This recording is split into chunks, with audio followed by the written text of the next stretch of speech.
In the misted highlands of Amambe, where the borderlands of Paraguay rise into a green corridor that maps barely capture, there grows a small, unassuming shrub with serrated leaves and a quiet, almost overlooked white flower. You could walk past it 100 times without noticing it. You could pull a single leaf from its stem, place it on your tongue, and within seconds discover something the global food industry has spent the better part of a century trying to control.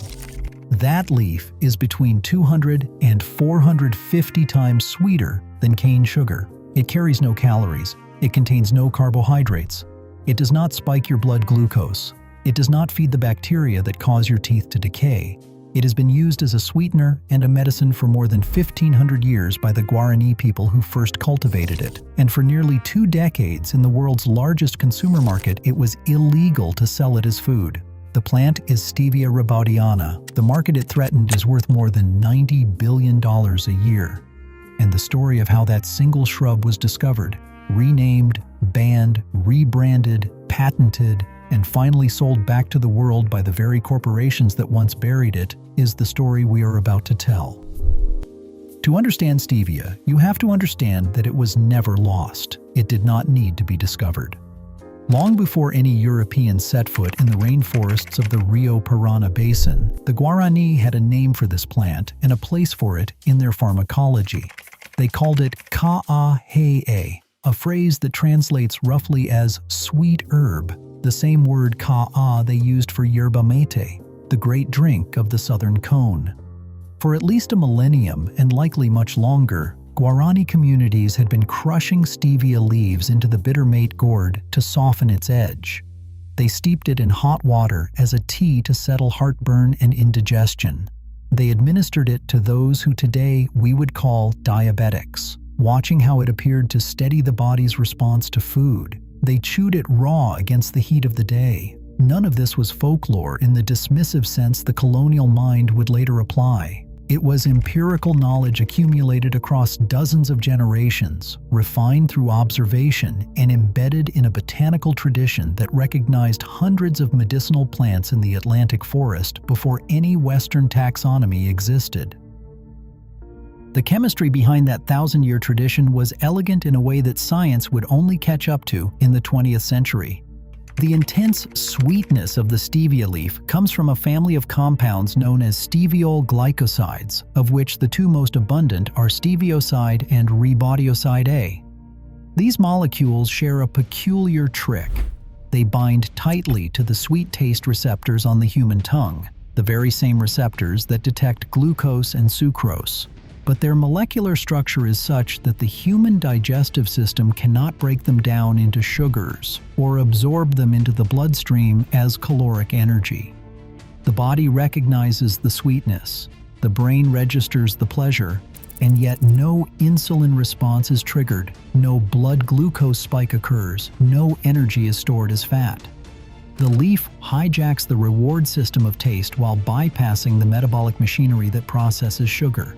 It is, in chemical terms, a near-perfect counterfeit of sweetness, except that it is not a counterfeit.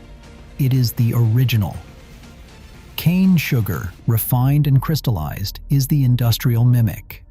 The first European to write about stevia in any serious way was a Swiss-Italian botanist named Moises Bertoni, who arrived in Paraguay in the late 19th century and made it his life's work to catalog the flora of the Paraná.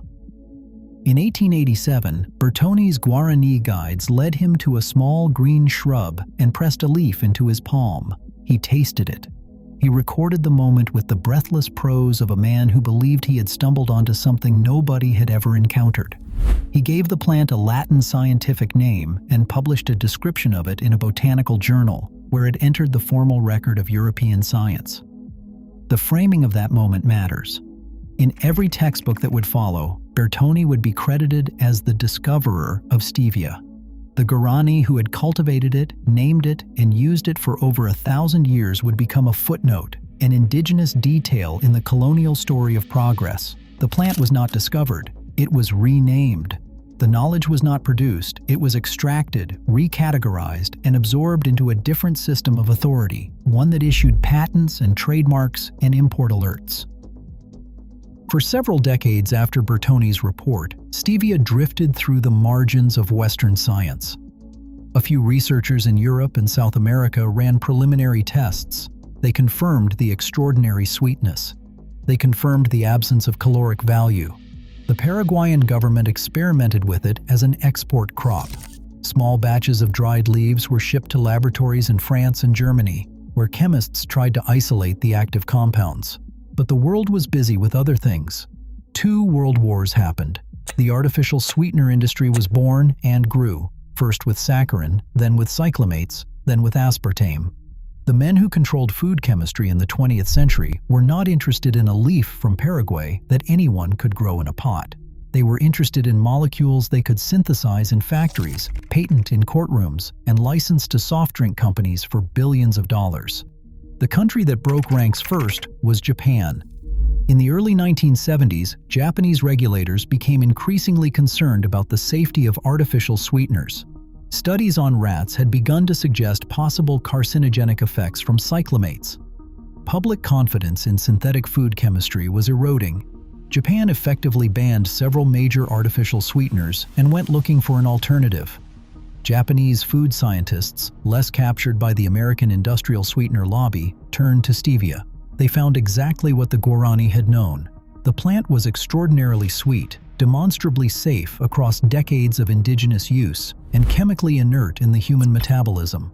By the late 1970s, Japanese companies were extracting steviol glycosides at industrial scale. By the 1980s, stevia was sweetening Japanese Coca-Cola, Diet Pepsi, pickles, soy sauce, candy, ice cream, and chewing gum. At its peak, stevia captured roughly 40% of the entire Japanese sweetener market. Tens of millions of people were consuming it daily. The Japanese government and its food safety agencies followed the data for decades and found nothing alarming. No spike in cancer rates, no metabolic disruption, no adverse public health signal. The leaf the Guaraní had used for 1,000 years was now being used by an entire industrial nation, and it was performing exactly as the indigenous tradition had said it would.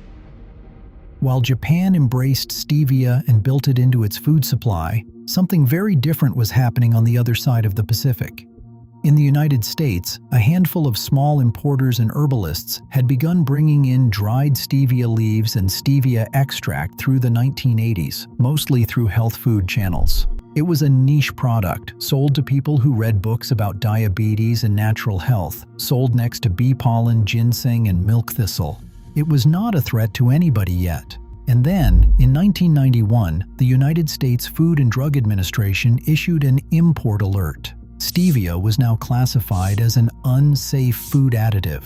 Shipments of it were to be detained at ports of entry. Companies that sold it as a food sweetener faced seizure and prosecution. The official justification was thin. The agency cited a lack of toxicology studies adequate to support its safety as a food additive, even though the studies that did exist, conducted in Japan and elsewhere, had consistently shown the opposite. According to subsequent investigations and reporting, the Food and Drug Administration action was reportedly triggered by an anonymous industry complaint. Nobody at the agency would ever publicly identify the complainant. To understand why an anonymous complaint could move the federal government against a leaf from Paraguay, you have to look at what the artificial sweetener market looked like in 1991. The dominant artificial sweetener of that era was aspartame, marketed under the brand name NutraSweet. Aspartame was the sweetener inside Diet Coke, Diet Pepsi, sugar-free yogurts, low-calorie desserts, tabletop packets, chewing gum, and 1,000 other consumer products. Aspartame was generating well over $1 billion a year in revenue. The corporation that owned the aspartame patents and the NutraSweet brand was a subsidiary of Monsanto, the agricultural and chemical giant, whose name would later become synonymous with controversy over genetically modified crops and herbicides. Monsanto and its allied food chemistry firms had every commercial reason in the world to lobby aggressively for stricter testing of any natural sweetener that might compete with their flagship product. A natural, calorie-free sweetener that could be grown in a backyard pot and required no industrial synthesis was not just a competitor, it was an existential threat to the entire business model of the artificial sweetener industry. And so a leaf that had been used safely for over 1,000 years was suddenly, by federal decree, an unsafe additive. For a brief window, it looked as though stevia might disappear from the American market entirely. Importers were raided. Cookbooks that mentioned stevia as a sweetener were reportedly seized in some cases under Food and Drug Administration authority, an extraordinary event in a country with a First Amendment. Health food retailers pulled product from shelves. The agency issued letters to companies warning them not to market stevia for use as a sweetener. The leaf was, for all practical purposes, illegal to sell as food in the United States. Then, in 1994, a piece of legislation passed Congress that would crack the door open just enough to keep stevia alive in the American marketplace. The Dietary Supplement Health and Education Act, known by its acronym DSHEA, created a separate regulatory category for vitamins, minerals, herbs, and other supplements. Under DSHEA, stevia could be legally sold in the United States, but only as a dietary supplement. It could not be marketed or sold as a sweetener. It could not appear on the food sweetener aisle. It could not be added to any commercial food product as a sugar substitute. It could only sit on the supplement shelf next to multivitamins in opaque bottles with carefully worded labels that avoided any claim about sweetness or culinary use. The result was a strange, almost surreal market segmentation. American consumers who walked into a Whole Foods or a small herbalist shop in 1996 could buy stevia. They might find it in powder form, in liquid drops, in tinctures. The label would call it a dietary supplement. It would not tell them that the contents of that bottle were 200 times sweeter than sugar. It would not suggest that they could put a single drop into a cup of coffee instead of a teaspoon of sucrose. The same consumer, walking down the food aisle 10 feet away, would find sugar, high fructose corn syrup, aspartame, saccharin, and sucralose. The leaf with no calories, no metabolic impact, and a 1,000-year safety record was federally banned from sitting on that food aisle. Mainstream American consumers had essentially no idea stevia existed as a sweetener. They had no idea it was sweeter than sugar. They had no idea it had been the largest sweetener in Japan for 2 decades. The information was not hidden through conspiracy. It was hidden through regulatory architecture, through shelf placement, through the legal definitions of what counted as food and what counted as a supplement. This regulatory limbo lasted for the entirety of the 1990s and most of the 2000s. Aspartame continued to dominate. High fructose corn syrup continued to flood the American food supply, contributing to what would later be recognized as the most explosive rise in adult and childhood obesity in the country's history. Type 2 diabetes diagnoses climbed year after year. The sugar industry, the corn syrup industry, and the artificial sweetener industry all continued to enjoy stable, expanding markets. And then, in 2008, almost without warning, the entire regulatory posture of the United States towards stevia reversed. Coca-Cola, the largest beverage company in the world, and Cargill, the largest privately held agricultural corporation in the United States, jointly petitioned the Food and Drug Administration, the FDA, to grant generally recognized as safe status, known as GRAS, to a specific stevia compound. The compound was rebaudioside A, the same molecule that the agency had been blocking for 17 years. The FDA approved the petition. The leaf that had been an unsafe additive in 1991 was now a recognized safe ingredient in 2008. Nothing about the chemistry had changed. Nothing about the studies had fundamentally changed. What had changed was who was asking. Within months of the approval that designated stevia as generally recognized as safe, Coca-Cola launched a stevia-based tabletop sweetener called Truvia in partnership with Cargill. PepsiCo launched a competing product called Truvia. Both were marketed as natural, plant-based, zero-calorie alternatives to artificial sweeteners. Both were rolled out with enormous advertising budgets across television, print, and digital media. Within a few years, stevia-sweetened soft drinks began appearing on shelves. Coca-Cola Life, with stevia and a small amount of cane sugar, was launched in select markets. PepsiCo began reformulating products to include stevia extracts. The very corporations whose competitive interests had been served by the 17-year suppression were now the largest beneficiaries of stevia's legalization. The narrative the marketing departments told consumers was simple and reassuring. Stevia was a natural sweetener.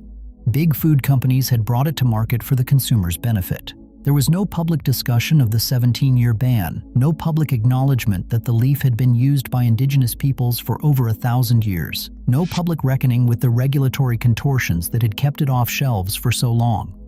While Coca-Cola and PepsiCo built consumer brands on stevia, a quieter and arguably more consequential land grab was happening in the patent offices of Washington, Geneva, and Tokyo.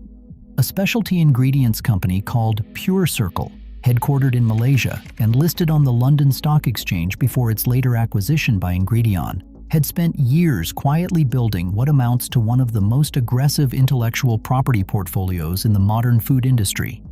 Pure Circle alone holds over 400 stevia-related patents. Those patents do not, of course, cover the leaf itself. You cannot patent a plant that has been cultivated for over 1,000 years, however much you might want to. What the patents cover is everything around the leaf. They cover specific extraction methods, the precise solvents and temperatures used to pull steviol glycosides from dried leaves at industrial scale. They cover specific glycoside ratios, particular blends of stevioside and rebaudioside A and rebaudioside D and rebaudioside M designed to optimize for taste profile. They cover genetically modified yeast strains engineered to ferment stevia compounds without the plant ever entering the production process.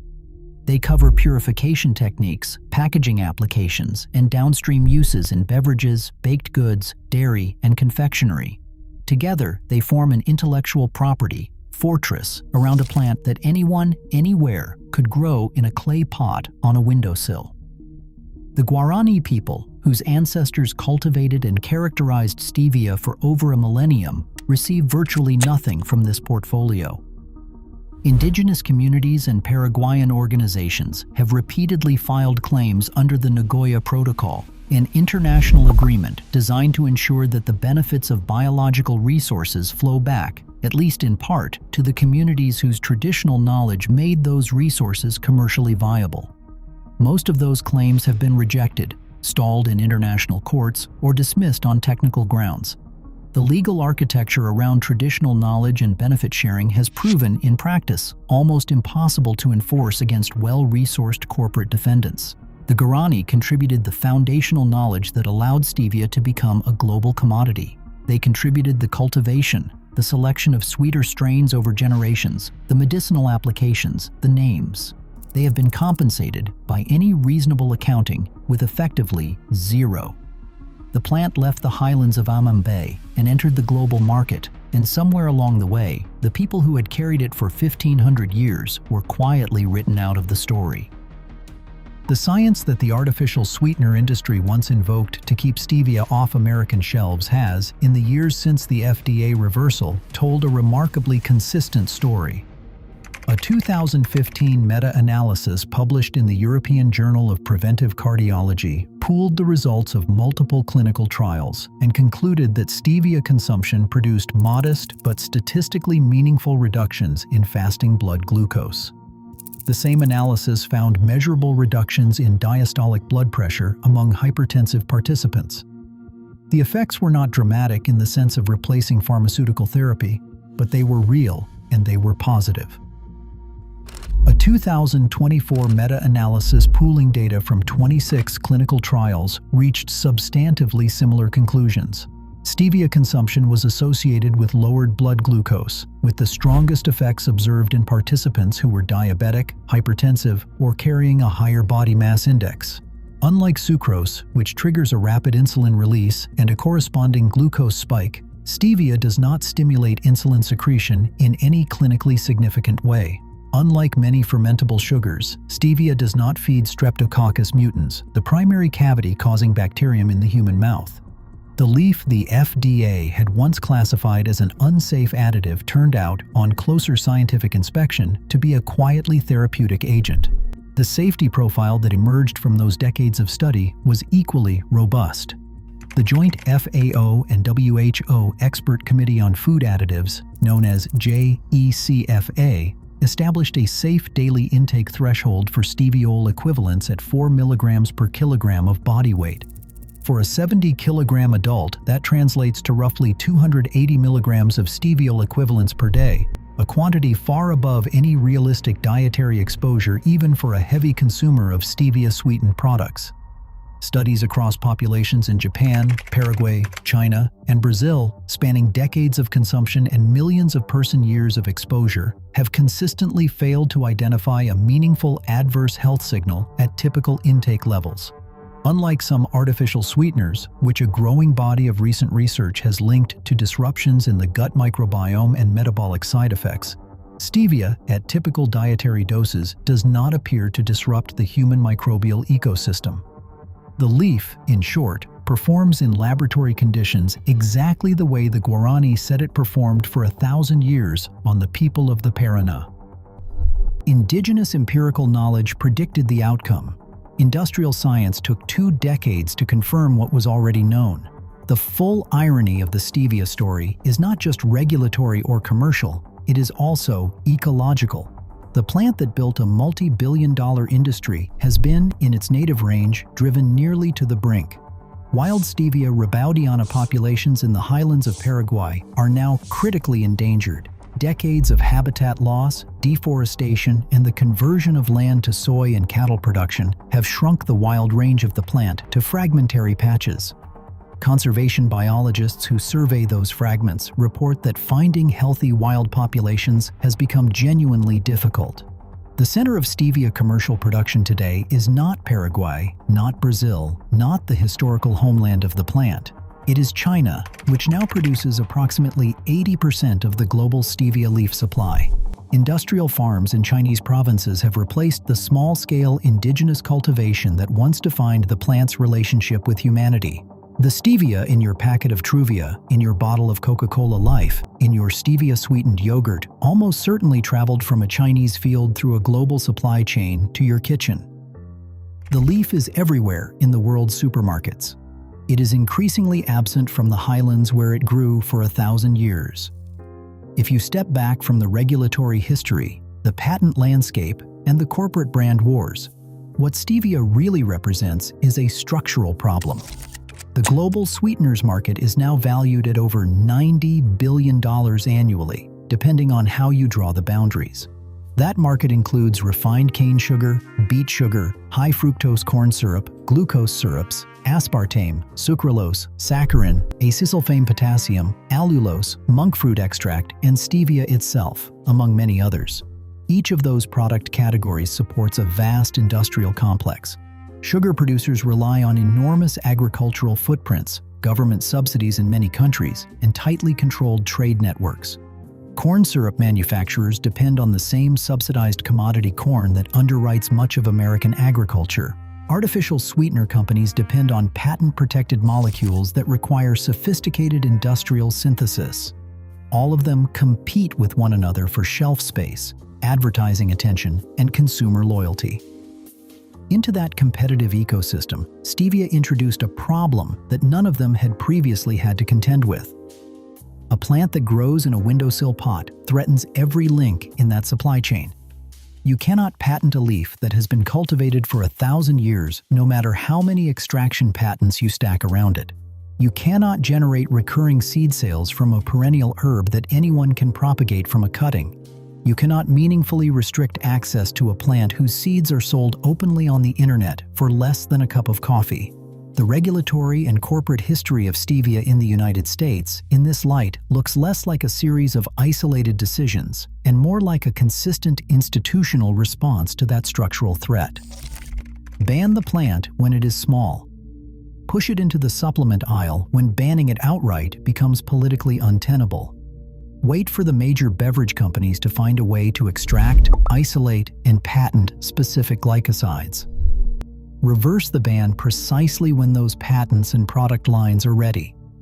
Build the consumer market around branded products that depend on industrial extraction rather than on the leaf itself. Capture the $90 billion opportunity and do so with the public believing that the corporations involved had nothing to do with the 17 years of suppression that came before. It is a sequence that does not require a conspiracy in any cinematic sense. It requires only that incumbent players act in their own commercial interest, that regulatory agencies are responsive to lobbying and industry pressure, and that the public is busy enough that nobody traces the timeline. What is striking when you look at the science and the history together is how completely the original Guaraní knowledge has been vindicated, and how thoroughly the people who produced that knowledge have been excluded from its rewards. The leaf that was used to sweeten yerba mate now sweetens Coca-Cola. The leaf that was used to steady blood sugar now appears in clinical trials demonstrating exactly that effect. The leaf that was used to settle heartburn now sits in supermarket aisles with corporate trademarks stamped across its packaging. The intellectual lineage of all of that knowledge runs directly back to indigenous communities in the Paraná Basin, and yet the financial lineage runs through patent offices in Geneva, boardrooms in Atlanta, and laboratories in Malaysia.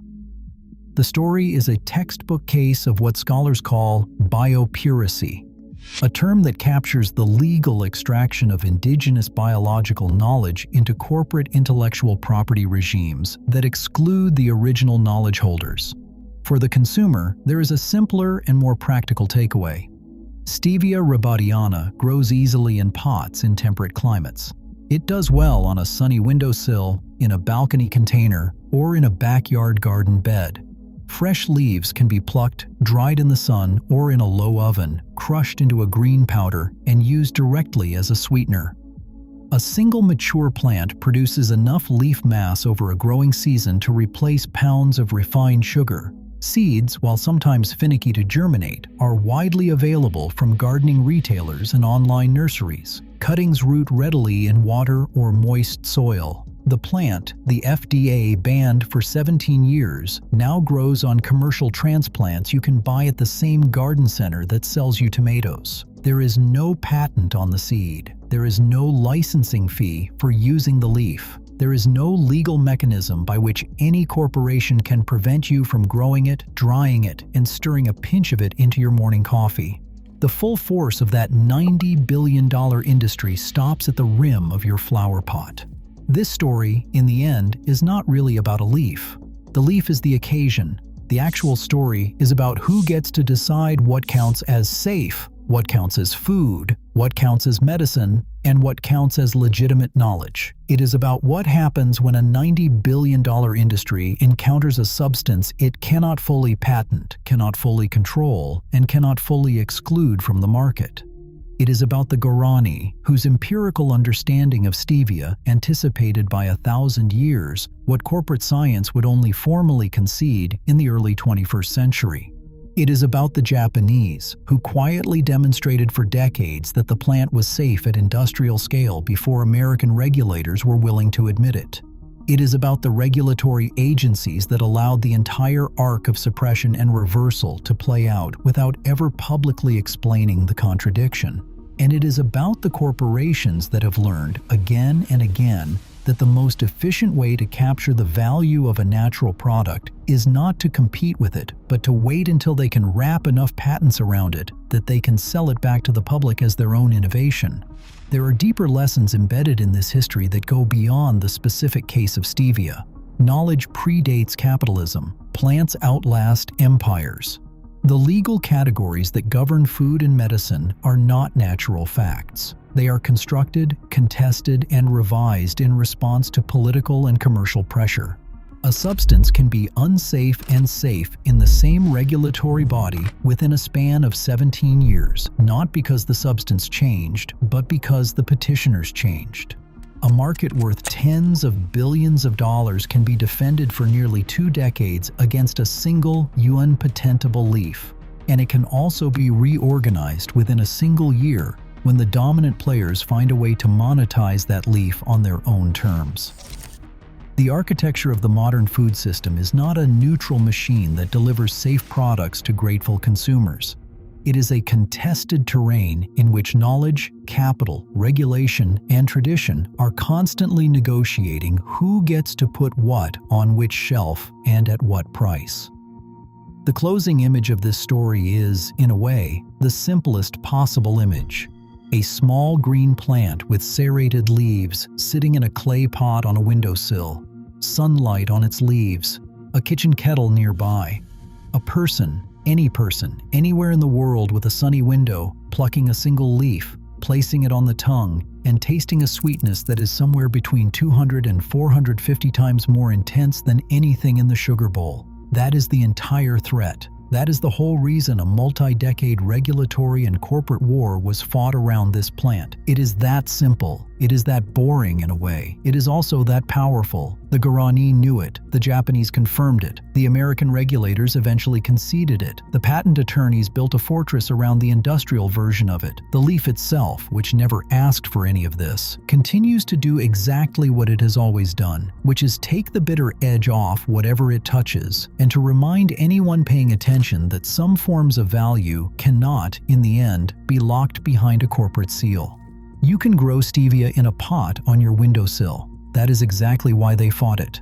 And that is exactly why, 1,500 years after the Guaraní first pressed a leaf into a gourd of mate, the plant is still here, still sweet, still beyond the full reach of any patent, and still quietly waiting for anyone curious enough to taste it.